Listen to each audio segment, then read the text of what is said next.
presented by RR Music. DJ Sumit Satish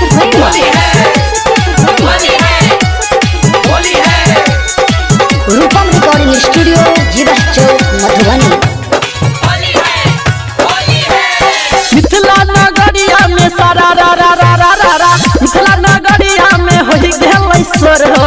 Mithila नगरिया में होई गेलै स्वर हो। राम सीता होली खेलै छै भोरे भोर हो।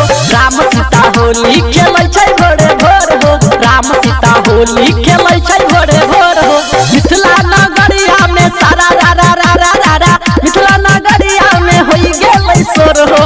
मिथिला नगरिया में होई गेलै स्वर हो। राम सीता होली खेलै छै भोरे भोर हो। राम सीता होली खेलै छै भोरे भोर हो। राम सीता होली खेलै छै भोरे भोर हो।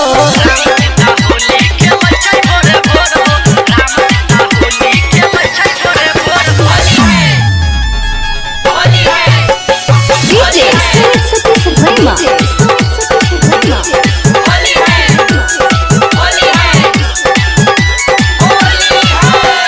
राधा दुलारी संगे किशन कन्हैया किशन कन्हैया हो किशन कन्हैया।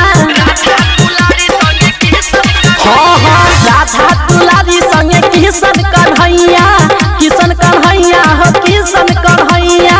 भोले बाबा संगे पार्वती मैया पूरा देवलोक देखे सब के ओर हो। पूरा देवलोक देखे सब के ओर हो।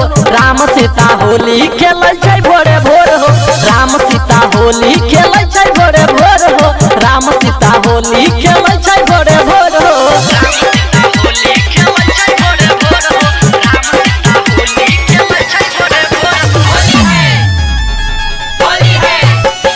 DJ Sumit Satish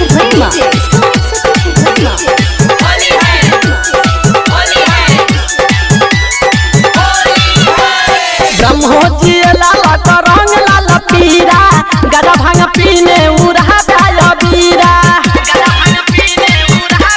हाँ हाँ ब्रह्मोजी लाला का रंग लाला पीरा गदा भांग पीने उड़ा गाया बीरा।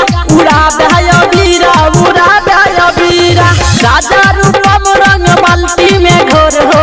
रूपम राजा रंग बाल्टी में घोर हो। राम सीता होली खेलै छै भोरे भोर हो। राम सीता होली खेलै छै भोरे भोर हो। राम सीता होली खेलै छै भोरे भोर हो। रूपम रिकॉर्डिंग स्टूडियो जीवा चौक मधुबनी। Mobile number 91109636।